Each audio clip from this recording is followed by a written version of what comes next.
Hi everyone, and you are welcome to this lecture, Arbitrary Arguments and Keyword Arguments. In this lecture, I'm going to define what arbitrary arguments are. We will see the syntax of these arguments and what is the meaning of asterisk args. We will understand the meaning of keyword arguments, and we will see also the syntax of these arguments and what the meaning of double asterisk keyword args. We will see how we can use asterisk args and double asterisk keyword args together in the function definition, and I will end up this lecture by a quick summary. So let's get started.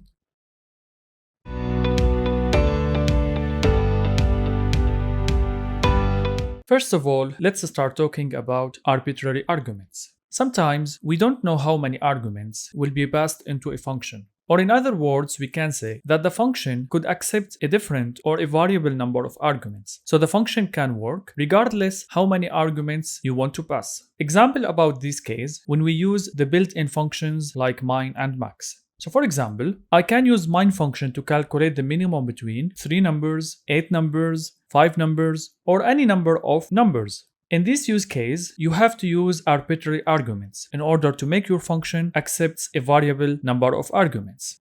For this use case, and if you want to build a function with this capability, which means your function accepts any number of arguments, we have to use arbitrary arguments. Let's see the syntax now. It's very easy. We saw like this syntax before in a previous lecture. So when we define a function, we say function name, then we list our parameters. When I put asterisk args at the end here, in this way we mention that we want our function to accept any number of arguments, and the remaining is exactly the same like the normal function. We have statements within our function, and the function could or could not return some results variable. You have to know also that when I say asterisk args, args is a name that most of people use, but it's not a compulsory to use the word args. So you can put A, B, C, or any valid name in Python programming language. Before we move to PyCharm to see some code examples, there are two notes you have to keep in your mind. The first one, when I use asterisk args, the function receives the arguments as a tuple of ordered items. So within your function, you have to use args as just a tuple of values. The second note that when you want to define a function with asterisk args, if there is no double asterisk keyword args must be the last parameter in the parameters list. So this one should be the last parameter. Let's move now to the code session. First of all, let me show you this simple example. Assume I have a function, it's named dummy, and it takes two parameters, a and b, and then it takes asterisk args. Within the function, I will print the value of a, the value of b, and then I will check what is the type of args. So what is the nature of these arguments here? And then I will print the type and the argument themselves, and then I will just print some dashes to separate between the printed statements. Let me use now my dummy function. If I say dummy 1, 2, in this case I pass only two values. The first one, which is 1, will be assigned to A. The second one, which is 2, will be assigned to B. If I run, you will note that the value of A is 1, the value of B is 2. Now the arg type is tuple, so the data type here is a tuple, and the content is nothing. It's an empty tuple. Now let me put 3, 4, 5. Run again.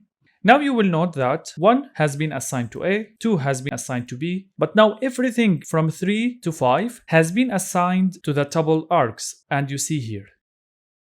Now if I put 6, 7 and run, again you will see that args has 3, 4, 5, 6, 7 as an ordered tuple. So the takeaway that when we use asterisk args, all the values after the ordered and positional arguments, in this case A and B, will be assigned to args.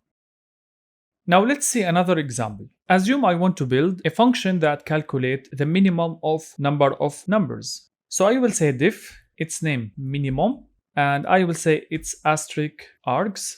I will say the minimum equal to args 0. Why I am able to do that? Because args within my function, it's just a tuple, so I can use index with. After that, I will say for each a inside args, I will compare between a and the minimum. If a is smaller than the minimum, I will consider the minimum equal to a. And once the loop scans all the items inside args, I'm going to return the minimum, which is m in this case. Now let me use my function. I will say print minimum. I will put 1, 2, 3, 4. Run. As you see here, I got 1. Let me put now 0, -1, run. As you see, I got -1. And you can note, because I'm using here asterisk args, I can pass as many as I want from these arguments here when I call the function. And that's all about asterisk args. Now let's talk about keyword arguments. Keyword arguments are similar to arbitrary arguments, but the difference now that you can send the argument name with the argument value. We noted that when we use arbitrary arguments, we send just values, but here you can send the name and the value.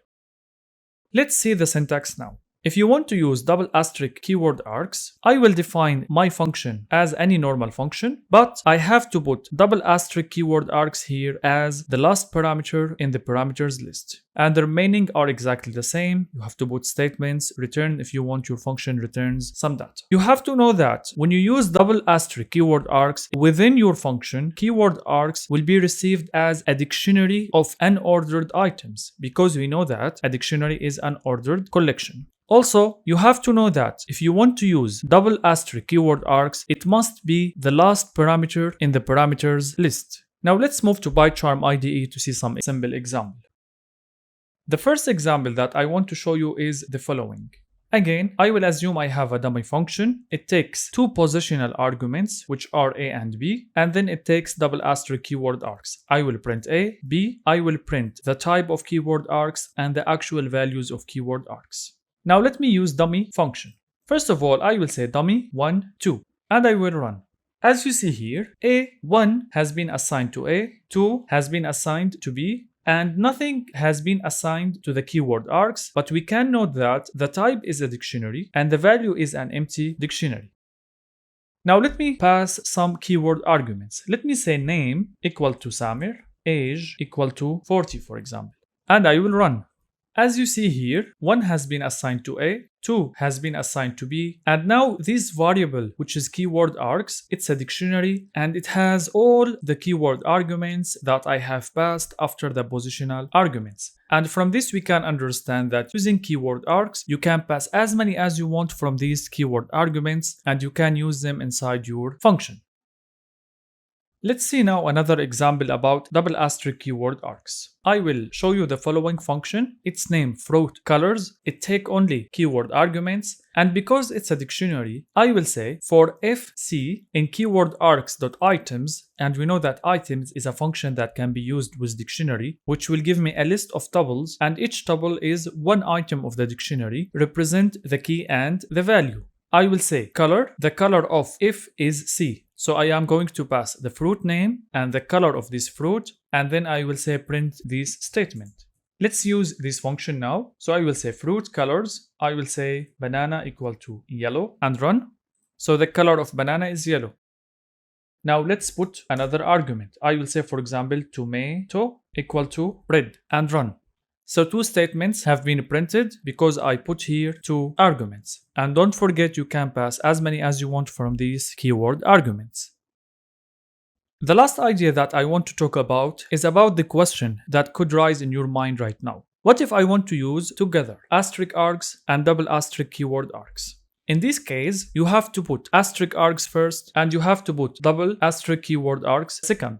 So asterisk args must be before the last parameter in the parameters list. Double asterisk keyword args must be the last parameter in the parameters list. And I use here the word must because otherwise you will get syntax error. Let's see the last example in our code session for this lecture. So let's say I have a function, it's named general function, and it takes some parameters. The first two are positional arguments a and b without default value. Then I have the parameter c and d, and I put here a default value for c and d. Then I use asterisk args, then double asterisk keyword args. So the order here is very important. So first parameters without default values, then parameters with default values, then asterisk args, and finally double asterisk args. Now let's see how we can use this function in some example. Let's say I want to call my function, which is general function, for the following value 1, 2, then c is changed, d is changed, 5, 6, 7, name equal to Samir, title equal to engineer. If I run, you will see all the values of A, B, C, D, the args, and you note here 5, 6, 7, which is the first value after the parameter 5, 6, 7 has been assigned to args, and the two keywords arguments has been assigned to keyword args variable. Don't forget that these arguments are optional. So for example, I can choose to remove these keyword arguments. If I run, you will note now the keyword arguments are empty. Also, I can remove the arbitrary arguments because also they are optional. So if I run, you will note now that it's empty. And here, don't forget that C and D are two parameters that have default value. So if I run, C will take I am C, which is the default value. D will take I am D, which is the default value.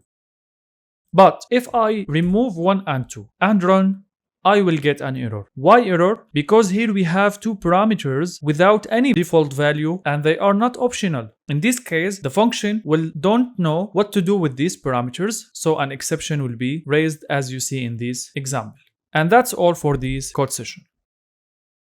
Now let me summarize what we have learned in this lecture. First of all, arbitrary arguments and keyword arguments are two ways to implement a function accepting a variable number of arguments. When you use keyword arguments, you can send the argument alongside with its name. Arbitrary arguments, which is known by convention as args, usually received as a tuple of ordered items inside your function, whereas keyword arguments, by convention keyword args, and they are received as a dictionary of unordered items within your function. You have to know that asterisk args and double asterisk args must be the last parameters and args come before keyword args. Now please refer to the file Arbitrary Arguments and Keyword Arguments Challenges, in which you will find some challenges to practice what you have learned in this lecture. Thank you very much for your time, and if you are available, join me in the next lecture.